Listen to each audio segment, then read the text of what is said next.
মানবিকের শিক্ষার্থীদের কলেজ লাইফে কোন কোন বিষয়ের প্রতি বেশি ফোকাস করা উচিত, কোন বিষয়ে কতটুকু সময় দেওয়া উচিত, সেটা নিয়ে আলোচনা করব আজকের এই ভিডিওতে। তোমাদের সাথে আমি আছি, তোমাদের সাজেদুর ভাইয়া। বর্তমানে লেখাপড়া করছি ঢাকা বিশ্ববিদ্যালয়ে। দেখো ভাইয়া, আমিও তোমার মতো যখন কলেজের একজন আর্টসের স্টুডেন্ট ছিলাম, তখন আমি চিন্তা করতাম যে কোন বিষয়টা কিভাবে পড়বো, কতটুকু সময় দেবো, বাংলাতে বেশি সময় দেবো নাকি ইংরেজিতে দিব, গ্রুপ সাবজেক্টে কি পরিমাণ সময় দেবো। এটা সব সময় আমার মাথায় ঘুরতো। এখন আমি জানি তোমাদের মধ্যে অনেকের মাথায় ঘুরছে, তাই আমি আজকের এই ভিডিওতে তোমার এই ঘুরপাকগুলো কমিয়ে দেওয়ার চেষ্টা করব। দেখো, আমাদের কলেজ লাইফে কি থাকে? বাংলা, ইংরেজি, আইসিটি এবং গ্রুপ সাবজেক্ট, এগুলোই তো ঘুরে ফিরে থাকে, ঠিক না? এখন আমার চিন্তা করতে হবে যে আমার কলেজ লাইফটা এইভাবে ইউটিলাইজ করব যাতে আমার এইচএসসিতেও ভালো হয়, প্লাস অ্যাডমিশনও যাতে কি কভার হয়, অ্যাডমিশনেরও কি প্রেশার যাতে একটু কমে। কারণ আমার এইচএসসি লাইফের উপরে ডিপেন্ড করতেছে আমি কি অ্যাডমিশনে ভালো করব কি করব না। কারণ অনেকেই একটা ভুল ধারণা রাখে যে এইচএসসি পরীক্ষার পরে 3-4 মাস কষ্ট করলে অ্যাডমিশন হয়ে যাবে। কিন্তু না ভাইয়া, অ্যাডমিশনের জার্নিটা কিন্তু তোমার এইচএসসি লাইফ থেকে শুরু হয়ে যায়। সুতরাং তোমার সবচেয়ে বেশি ফোকাস রাখতে হবে কনসেপ্ট ক্লিয়ারে। তোমার বাংলা আর ইংলিশ, বিশেষ করে এই দুটা জিনিস তোমার অনেক ভালো করে পড়তে হবে। একদম 100% ইফোর্ট কিন্তু দেওয়া লাগবে এই দুটায়। এখন বাংলা কি, প্রথম পত্রে গদ্য পদ্য নাটক উপন্যাস এগুলো এমন করে পড়তে হবে যাতে তোমার একাডেমিক পড়াও হয়ে যায়, অ্যাডমিশন পড়াও হয়ে যায়। তোমরা যারা আমাদের কোর্সে আছো, তোমরা কিন্তু আমাদের নতুন বাংলা ক্লাসগুলো করবে অবশ্যই। কারণ আমাদের নতুন বাংলা ক্লাসগুলো একাডেমিক এবং অ্যাডমিশন উপযোগী করে তৈরি করা হয়েছে। একটা ক্লাস করলেই অ্যাডমিশনে কোথা থেকে আসে সেটাও আমরা বলে দেবো, তোমার এইচএসসি পরীক্ষাও কোথা থেকে আসে সেটাও বলে দেবো। আর সবচেয়ে মজার ব্যাপার সবার শেষে আমরা ঢাকা বিশ্ববিদ্যালয়ে, রাজশাহী বিশ্ববিদ্যালয়ে, চট্টগ্রাম বিশ্ববিদ্যালয়ে আসা বিগত বছরের প্রশ্নগুলো কিন্তু সলভ করে দিয়েছি।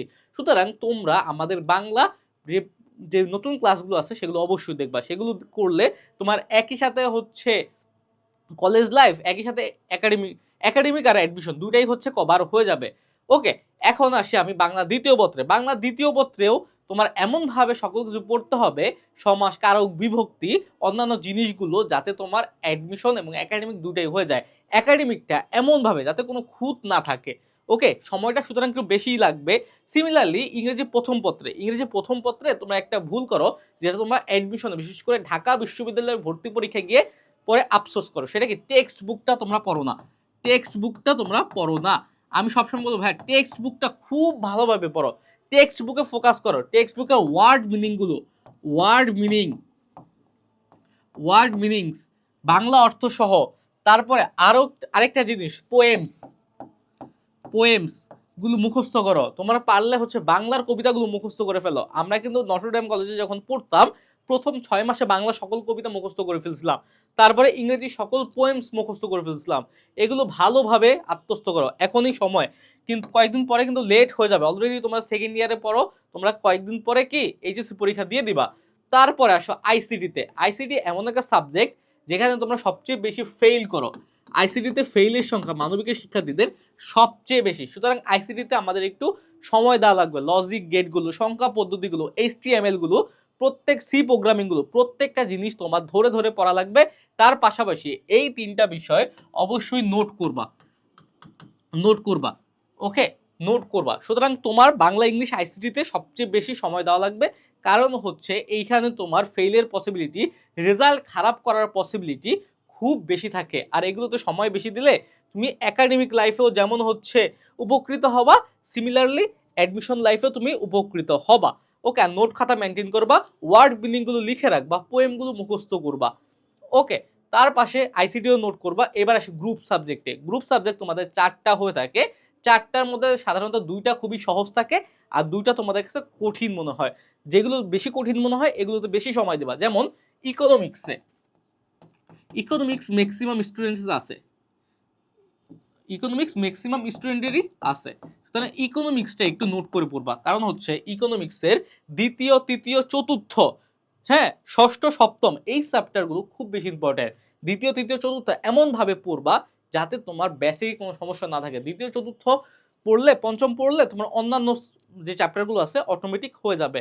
তার পাশাপাশি তোমাদের যাদের লজিক আছে, লজিকটা একটু বুঝে পড়তে হবে।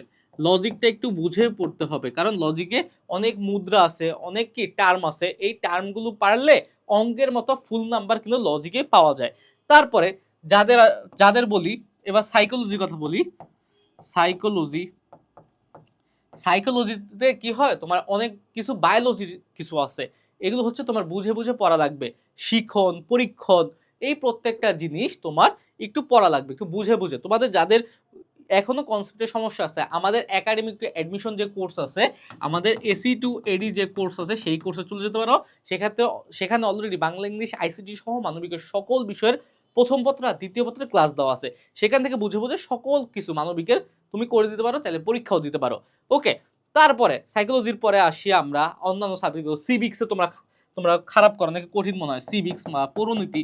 এই সিভিক্সে কি করবা, নোট করবা। সিভিক্সেও নোট করবা, কি নোট করবা, ছক, ছক আকারে নোট করবা। অনেক সময় দেখবো কেমন করে ছক আঁকতে হয়, হ্যাঁ, এক এইভাবে ছক আঁকতে হয়, আবার এটা থেকে আবার শাখা পোশাখা বের হয়। এটা ছক আকারে পড়লে ইজি মনে হবে।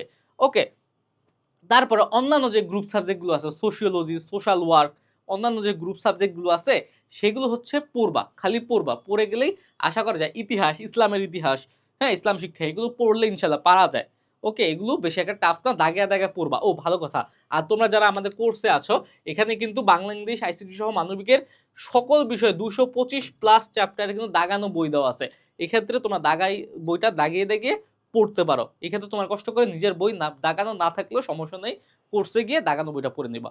ওকে, এই হচ্ছে মোটামুটি হচ্ছে সমাধান। এগুলো যদি ফলো করো, এতটুকু যদি সময়টা অ্যালোকেশন করো, গ্রুপ সাবজেক্টের মধ্যে যেই দুইটা কঠিন লাগে ওই দুইটা বেশি সময় দিবা, আর যেগুলো সহজ লাগে ওগুলো তুলনামূলক কম সময় দিবা। এইভাবে টাইমটা অ্যালোকেট করে দাও, আশা করা যায় খুব ভালো একটা ফলাফল তোমার আসবে। ওকে ভাইয়া, তাহলে আজকের এই ভিডিওটা এই পর্যন্তই থাকলো। আবার দেখা হবে, সেই পর্যন্ত সুস্থ থাকো, ভালো থাকো। আসসালামু আলাইকুম।